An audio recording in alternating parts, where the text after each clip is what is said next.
हे masters,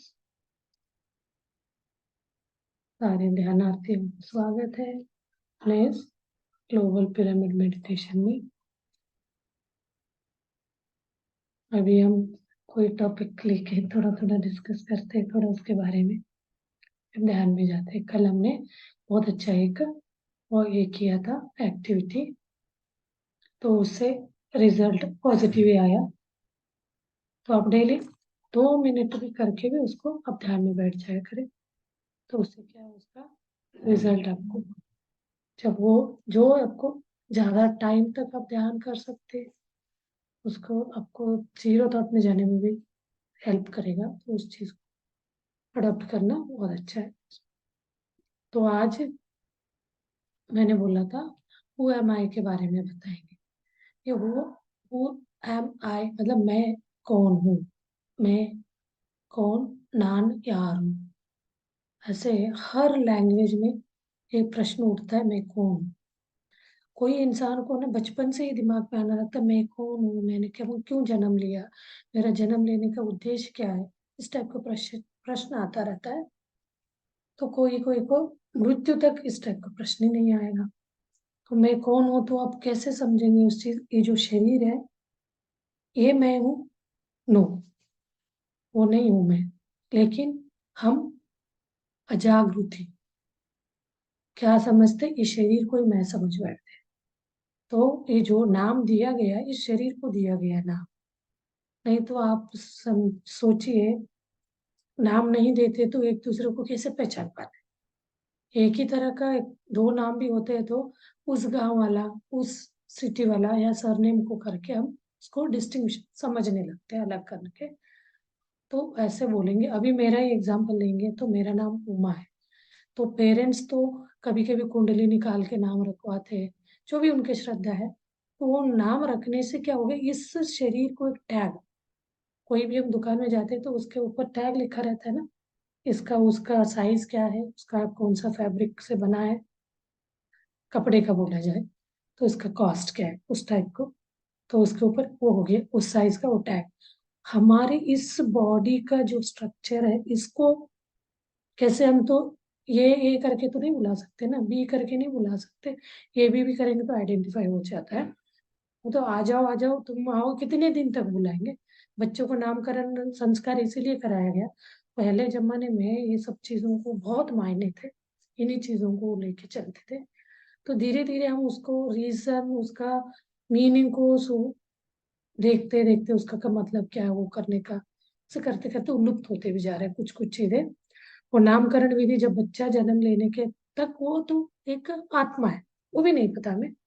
जब अनजान है तो कोई हम क्या चीज है ही पता नहीं रहेगा। जब एक बच्चा जन्म लेता है तो एक मांस का वो बोलते हैं, मांस का हिंदी में क्या बोला जाएगा, मुद्दे हम लोग एक पिंड बोला जाता है।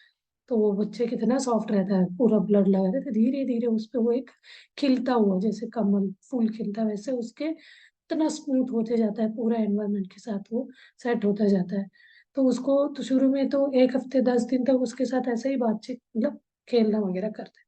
बाद में उसको नामकरण, नामकरण किसको कराए, इस शरीर को समझने के। ये शरीर जिंदा है के लिए एक और चीज है, वो मैं हूँ, दैट इज मैं।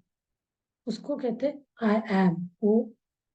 तो ये बच्चा जन्म के बाद रोता है ना, रोता है कब, श्वास नहीं लेता है तो रो नहीं पाता, मतलब उसको जब प्राण शक्ति चलने लगती है तो वो है मैं अंदर। इसके जानकारी किसी को नहीं है, किसी को नहीं है। तो लाखों करोड़ों में कोई को अंतर ऐसे प्रश्न आता है ना, मैं कौन हूँ। उसको इसका इस तरह सोच के वो एक तरह उसके पीछे अपना दिमाग लगाना, मतलब अब हर वक्त वो अपने आप में वो प्रश्न में जो गिरा रहता है, इसको मुझे समझना है, इसका सत्य क्या है, मैं कौन हूँ, मैं क्यों जन्म लिया। तो ये अंदर जो श्वास हम लेके है, हमारा अस्तित्व इस बॉडी को मूव करा रहा है, चला रहा है, बात करा रहा है, सुन रहा है, देख रहा है। ये सब करने के अंदर एक शक्ति है, वही मैं हूँ। तो वो हम किस अंधविश्वास में जीते, ये शरीर ही मैं हूँ, जो भी होता है मुझे होता है। तो हमेशा हमें ऐसे सोचना चाहिए, जो है अंदर शक्ति, वो है मैं मेन, मतलब वो रियल है, वो कभी खत्म नहीं होता है। बट ये शरीर खत्म होता है, ये रिलेटिव है। रिलेशन तो खत्म हो जाते हैं ना, कोई आपके भाई बहन है, जब तक है जिंदा है भाई, नहीं के बाद भाई थे, था, ऐसे होता है ना। तो शरीर भी जब तक है तो है, जब शरीर नहीं रहेगा वो तो है, जो शक्ति है हमारा इस चलाने का, शरीर को चलाने वाला एक शक्ति जो हमारे अंदर है, वो तो हमेशा शाश्वत है।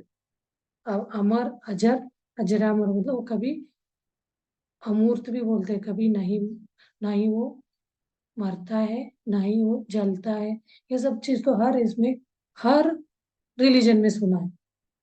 जब हम आध्यात्म के बारे में सुनना समझना, प्रवचन की बात होती है, तो हर रिलीजन में ये बात बताया गया। मैं ये गुरु नानक जी को ले लीजिए, सबका मालिक एक है बोला है, उसी एक का अंश है, पूर्णांश है, उन्हीं का हम अंश है।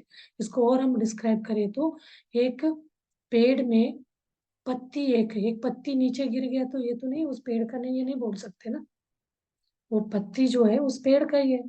तो पेड़ क्या हो गया, एक पूर्णांश हो गया, उसके अंदर का एक पत्ती जो गिरता है उसका एक अंश हो गया। जैसे पूर्णांश के अंश हम है, जैसे पेड़ से एक पत्ती है, वैसे बहुत सारे पत्ते हैं, वैसे बहुत सारे आत्माएं जन्म लेके आ रहे, फिर मृत्यु, जा रहे आ रहे जा रहे आ रहे, पुनरपि जनन पुनरपि मरण। तो ये कब तक चलता रहेगा, जब तक हम अपने आप को शरीर, मैं ही शरीर, मैं ही शरीर हूँ वाला अंध विश्वास में, इसमें जब तक हम जीते रहे तब तक हमारा जनन मरण चलता ही रहेगा। कोई ऐसे जन्म में उसका क्यूरियोसिटी रही है, ये कैसे ले रहा है, क्यों मर रहा है, मरता है तो कहाँ जाता है, ये वाला हमारे मन में क्वेश्चन उठने लगा, प्रश्न, तब हमें समझ में आने लगता कुछ तो हमारे अंदर ऐसे एक शक्ति है, पूर्णात्मा की एक आत्मा शक्ति है, वो हमें चला रहा है। तो इसको हम ऐसे ही चलेंगे, उसको तो आइडेंटिफाई करने के लिए एक नाम रखा गया। तो ये राम उमा मुझे नाम है, तो इस शरीर को पहचानने के लिए, नहीं तो एड्रेस कैसे करेंगे हम, तो उसको समझने के लिए एक नाम रखा गया। इस नाम को ही हम ऐसे चिपक जाते, उस नाम के साथ ऐसे अटैच हो जाते हम, जो भी हो रहा है मुझे हो रहा है करके समझते। तो हम इन दोनों को अलग रखना चाहिए, जो अंदर में ओरिजिनल जो है ना, रियल में, वो रियल वाला मैं, और रिलेटिव वाला ये जो शरीर का एक कवच है ना, ये मैं। तो हम जो जो भी हमारे साथ होता है, जो भी एक्टिविटी हम करते, काम करते, हमें ये सोचना चाहिए, उमा कर रही है, मतलब ये शरीर कर रही है, शरीर अपना खा रहा है, शरीर खा रही है, शरीर के लिए भूख लगता है। हम शरीर पे परे होके देखेंगे ना, भूख ही नहीं लगेगा।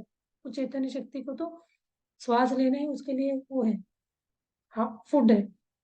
ब्रेन को सोचता है, उसके लिए आप श्वास लेके विचार मुक्त होना, इसका फूड है। हम तो जन्म से लेके बच्चे 3-4 साल ही उसको सोचने का नहीं रहता है, ग्रो नहीं करा रहता है, तो नहीं सोचता। जब सोचने का बढ़ता है शक्ति, तो वो इतना सोच में कभी उसको रेस्ट ही नहीं दिया। रात को भी वो एक चीज लेके ऐसे सोचते हुए बैठेंगे, तो इसको हम फूड ने देने के लिए ध्यान वगैरह को ढूंढते हुए इस पे आते हैं। तो ये मैं कौन हूँ, नान यार हूँ, ये चीज समझने के बाद हमें इससे सेपरेट सोचना आ जाएगा। ये जो भी हो रहा है इस शरीर को हो रहा है, तो हम उससे हट के सोचने लगेंगे ना, उसके साथ जो हो रहा है, तो अंदर से वो उसको सांत्वना देगा, जो ओरिजिनल मैं जो है, यानी वो आत्मशक्ति जो रियल में जो है ना, तो उनके साथ हम बातचीत करेंगे। हम दो वही है, सबकॉन्शियस माइंड, ओरिजिनल मैं जो है वो सबकॉन्शियस माइंड है। कॉन्शियस माइंड है ना, शरीर के प्रज्ञा में जो हम कार्य करते वो कॉन्शियस माइंड। वही हम सबकॉन्शियस माइंड को समझ के उनसे बातें करने लगे, तो वो तो वितराग है, उसको कोई टच नहीं होता है। आपको खुशी हो रहा है तो भी उसको फर्क नहीं पड़ता है, आपको दुख हो रहा है तो भी उसको कुछ टच फर्क नहीं पड़ता। फर्क किसको पड़ रहा है? इस शरीर को पड़ रहा है, क्योंकि शरीर में ये 5 तत्व है ना, वो सब चीजों को टच, देखना, नहीं दिख रहा है, ये सब चीजों से उसको फर्क पड़ता है। खाने में कोई टेस्ट है, यहाँ टेस्ट लग गया, अंदर क्या कर रहा है वो नहीं सोचता है, इधर से हम तृप्त हो जाते हैं। यही चीज खाएंगे, भले अंदर जाके वो गैसेस क्रिएट करेगा, वो गैसेस क्रिएट होके हमें रोग को उत्पन्न करेगा। वो सब चीज शरीर के सुख के लिए जीते हैं। जितने भी हम हर्षड वर्ग बोलते हैं ना, 6, क्रोध, मन, माया, काम, क्रोध, इन सबको हम बैलेंस करके रखें। कंट्रोल नहीं करना है, क्योंकि उसको कंट्रोल करेंगे तो और ज्यादा उचकेंगे। हर्षड वर्गों को हम बैलेंस करेंगे तो हम रोग मुक्त होंगे। रोग तो आएगा नहीं, सब बैलेंस रहेगा तो कैसे क्या, कुछ नहीं होगा। कोई एक चीज को पकड़ेंगे ना, वो मतलब इसमें प्यार भी ज्यादा नहीं, वो मतलब राग, राग भी बहुत करने लगे हैं तो कर्म। ये मैं को समझने के बाद फिर हमें दूसरा समझना रहता है, कर्म सिद्धांत। अभी मैं कौन हूँ समझ आ गया। तो इस मैं कौन को, मैं शरीर अलग हूँ और मैं जो अस्तित्व है अंदर, चैतन्य शक्ति, वो अलग। तो हमें चैतन्य शक्ति को अपना वो करके इस शरीर मैं को बोलना चाहिए, तुम गलत रास्ते ले जाते हो। हमेशा कैलकुलेटेड माइंड है, ऐसे ये आ जाऊंगा तो मुझे क्या मिलेगा, फायदा नुकसान का सोचता है, वो वाला शरीर वाला में। अब ओरिजिनल में है, ये रिलेटिव में है। किसका रिलेटिव है? जो ओरिजिनल में हो ना, आई, उसका रिलेटिव ये है, वो रियल है। तो हमें, मैं इसको 2005 में इसी चीज को समझने गई थी, मैं कौन हूँ। वो 2-2 ढाई घंटे इस चीज रियलाइज कराते थे। आप, मैं शरीर नहीं, मैं आत्मा हूँ। जो भी हो रहा है शरीर के साथ हो जाए, क्यों? वो कर्म बांध के लाए, वो होता है। जब इन कर्म से मुक्त हो जाएगा, वो शरीर मुक्त हो जाएगा, वो कोई, सॉरी, आत्मा मुक्त हो जाएगा, कोई शरीर लेने के बाध्य नहीं रहेगा। कैसे? हमने 10 कर्म अच्छा कर्म किया, 10 बुरा कर्म, दोनों को प्लस माइनस करेंगे तो 0 आ जाएगा। इसीलिए अच्छे पे भी हमें बहुत घमंड नहीं करना है, हमारे साथ बुरा हो गया करके दुखी नहीं होना है। अच्छे में ना हिग्गोदु कुग्गोदु बोलते हैं हम कन्नड़ में। खुशी में बहुत ज्यादा उचकना नहीं है, बहुत खुश हो। दुख में बहुत बैठ के रोना नहीं। तभी जाके हम इससे अपने अंदर का उसको भी पहचान सकते हैं, मैं को, ओरिजिनल मैं को। वो परमानेंट है, ये शरीर टेम्पररी। ये चीज भूलवाते थे वो हमें। मैं रियल में, मैं एक आत्मा हूँ, आई, और रिलेटिव में मैं उमा हूँ। रियल जो है वो परमानेंट है, रियल वाले टेम्पररी। रियल में मैं उमा हूँ ऐसे बोलते थे। मतलब ये अवेयरनेस में हमें, मतलब उसको हम रॉन्ग बिलीफ पे जी रहे थे ना, उस बिलीफ को राइट करना है। हमें ये समझना है, मैं उमा हूँ शरीर के तौर पर। अब अलग हम सोचेंगे तो मैं वो परमानेंट वो आई, आत्मा। तो हमेशा मुझे आत्म स्थिति में रहने का अवेयरनेस थी, अवेयरनेस। तो इसी चीज में ही सारे ये शुरू हो जाता। मैं जिस दिन हम समझ में आ गया, आगे वाला कैसे इससे बाहर आता है। हम मैं रहते हुए क्या क्या हम लगाते अपने मन में, कहीं चल रहे हैं, कोई इंसान हमें हमारे नाम से कोई बोलता है ना, तो ना हमें, और मेरे कई कान में पड़ गया, मैं उमा नाम से, वो बहुत खराब है, बहुत बदमाश है, इस टाइप का सुन लिया हमने। तो हम सोचने लगे मुझे उसने खराब क्यों बोला, ऐसे क्या होगा। तो उसी को सोचते रह जाते हम, वो जब तक आपको उसका पता ना चले। वही वो बात को आप आधा घंटे लेके घुमा रहे थे, क्या बोला होगा मेरे बारे में, क्यों ये खराब बोल रहे, किस बात के लिए होगा। तो वो सोचते सोचते आप फिर वो जो दोनों बात कर रहे थे आपके नाम से बुरा ही, तो उनमें से दूसरी आपके पास आके बातें करते करते फिर कुछ बोल रहे थे, क्या है जो वो, तो वो आप उमा नहीं, दूसरी उमा के बोल, बहुत आपको ऐसा लगेगा पूरा आपके से बर्डन उतर गया। मतलब हम इस टाइप से कर्म बांधते हैं। तो हमें क्या सोचना चाहिए, मुझे नहीं बोला, क्योंकि मुझे तो आई को बोल ही नहीं सकता, जो भी बोल रहे इस शरीर को बोल रहे। तो शरीर को बोल रहे तो शरीर को तो हम पकड़ के रखे। तो वो चीज तो पहले, कोई ने गाली दिया करके लड़ने जाते हैं, तो हम उसको इग्नोर, ऐसे कैसे इग्नोर करेंगे? इग्नोर करेंगे तो उसको ये नहीं लगेगा मैंने इतना सब बोलने के बाद भी ये कुछ नहीं बोला, तो उसको लगेगा मैं ही सही हूँ। हमें उसमें पढ़ना नहीं, कर्मों को हम मल्टीप्लाई कर रहे हैं, बढ़ा रहे हैं, हमें डिवाइड करना, कम करना है। तो अच्छा बुरा दोनों कर्म, अच्छा बुरा दोनों कर्म होगा, तब ये जो ओरिजिनल मैं है ना, आई, आई, यहाँ ओरिजिनल आई बोला जाता है उसको, मैं, मेरा शरीर बोलते हैं, आई शरीर नहीं बोलते ना, ये वाले एक चीज समझ, आई यानी नान, मैं, वो आत्मा है, मेरा ये बॉडी, तो इसको ऐसे समझ के, मेरा मेरा बोलते हैं वो सब शरीर का रिलेटेड, शरीर के साथ जुड़े हुए। आई जो बोलेंगे, आई एम प्योर सोल, आई बोलते हैं, मेरा प्योर सोल नहीं है, आई सोल, मतलब ओरिजिनल एंटिटी। तो अस्तित्व मेन है, उसको समझ के। और एक एग्जाम्पल बता दो, तो कहीं हम चल रहे रास्ते पे, मुझे ये दो एग्जाम्पल बहुत टच हुए थे, तो हर वक्त याद आता है, आना ही चाहिए, तभी हम, कोई व्यक्ति हमारे साथ कुछ बोलता है तो हम उससे बाहर निकल सकते हैं, लेट गो कर सकते हैं। आपको चलते समय कोई पत्थर आके लग जाएगा, तो आप क्या सोचेंगे? देखते हैं पत्थर अपने आप कैसे ऊपर से लो आके आपको लगे, नहीं तो चलते ही आप ठोकर लग गया, बोले ठोकर तो हर एक को लगता है, कैड पत्थर को आपका पैर लग गया, बहुत जम के लग गया, तब आप क्या करेंगे? अपने आप को अरे लग गया करके उसको ठीक करेंगे, वहां किसी के ऊपर आप ब्लेम नहीं करेंगे, किसी को गुस्सा नहीं कर सकते, अपने आप को करेंगे, मैंने देखा नहीं, लग गया। तो पत्थर भी आपको आके लगेगा, कहीं से ऊपर से आ रहा है कुछ, ओके लग गया, तभी आप ऐसे मुंडी उठा के देखेंगे, वहां कोई व्यक्ति नहीं है, तो आप क्या सोचेंगे? मेरा कुछ था, आके लग गया। करते हैं सब लोग यही, किसके ऊपर चिल्लाएंगे? वहां है नहीं कोई, बट वही कोई व्यक्ति ऐसे आपको पत्थर मारा हो, तो आप क्या करेंगे? तुरंत उसके ऊपर भिड़ जाएंगे, भिड़ जाएंगे। तो ऐसे ये नहीं है, भिड़ना नहीं है मतलब ये बोलता है ना, उसको मारे तो मारने दे, हम उसको एक तो समझदारी से भी उसको ये कर सकते हैं, लेकिन हम रिएक्ट ऐसे करते हैं, दिखता नहीं क्या, मतलब इतनी सारी बातें निकाल देंगे, वो आप एक सिचुएशन को, उसको रियलाइज करने के चक्कर में आपने 10-20 कर्म बांध लिए। वही वो पत्थर अपने आप आके लग गया, वो भी आपका कर्म था, ये भी कर्म है। तो ये इंसान के थ्रू पूरा होना था ये कर्म, वो अपने आप आके पत्थर लग के वो कर्म पूरा होना।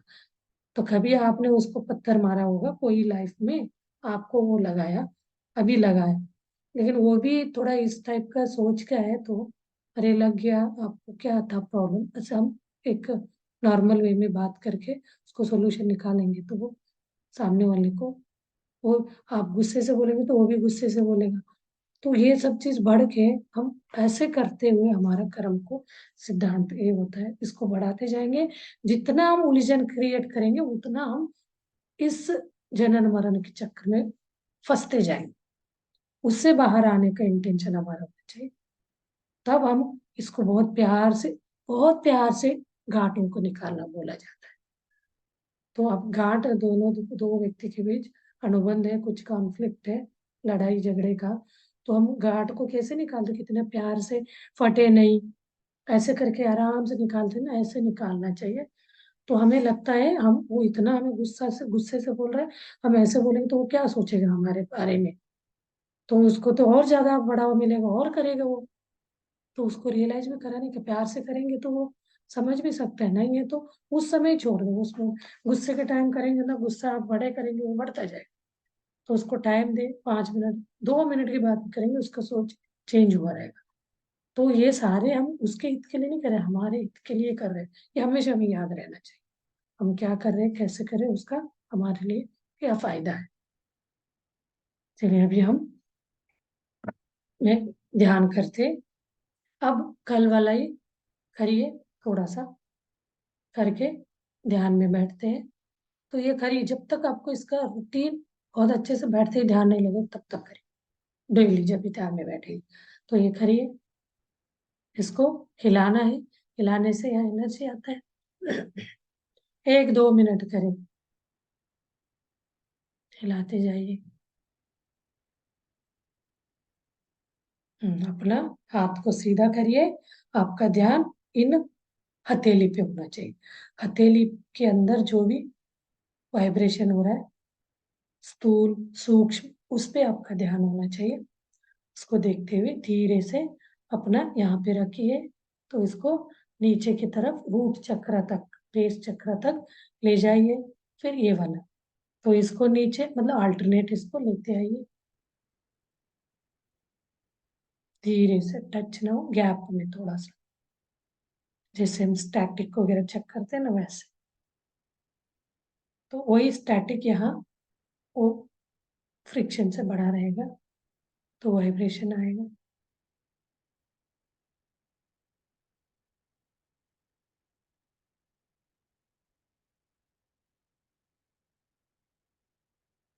अब दोनों हाथों को बांध लीजिए, बांध के आंखें बंद करेंगे। सुखमय आसन लेना है, आरामदायक आसन में बैठ के आपका शरीर सीधा हो, थोड़ा बहुत बैंड भी है चलेगा, ऐसे कोई ये नहीं है, ये बहुत इजी वाला ध्यान है। यही सब सुन के इंसान ध्यान पे आना, सीधा ही बैठना है, कहीं इधर उधर हिलना नहीं कर सकते, नहीं, इसमें कुछ नहीं करना, जो भी हो रहा है होने दीजिए शरीर के साथ, हमें तो अपना श्वासों के साथ लगे रहना। तो आप आंख बंद करके अपना सहज श्वास देखते देखते, ये करते ही आपका थॉट प्रोसेस कम हो जाएगा। फिर आप अपना ध्यान, थॉट जीरो हो गया तो ये सारा ब्रह्मरंध्री वाला एक्टिविटी होता रहेगा। तो इसको देखते हुए ध्यान को आगे बढ़ाइए। मैं म्यूजिक लगाती हूँ।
धीरे धीरे पूरा शरीर को स्कैन करने के बाद अपना ध्यान दोनों भुवों के बीच रख दीजिए।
के मास्टर 2 मिनट मौन ध्यान करते हैं।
Last 1 minute.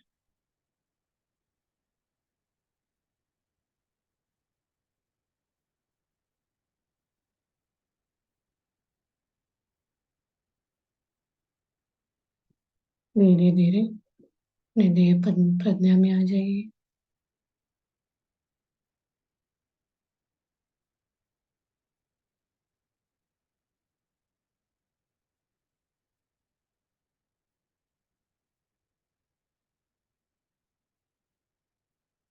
ना हाथ पैर हिलाइए और दोनों हाथ खोल के आंखों के सामने रखेंगे। 5 4 3 2 1 0।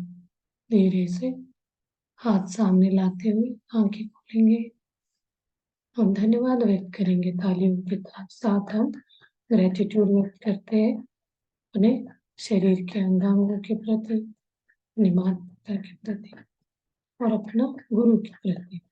Thank you, thank you, thank you very much masters.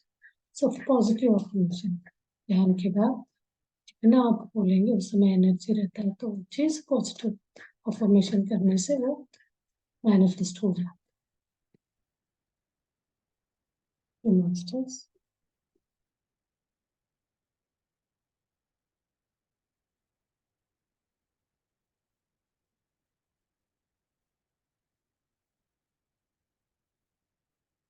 कल मिलते हैं। Thank you.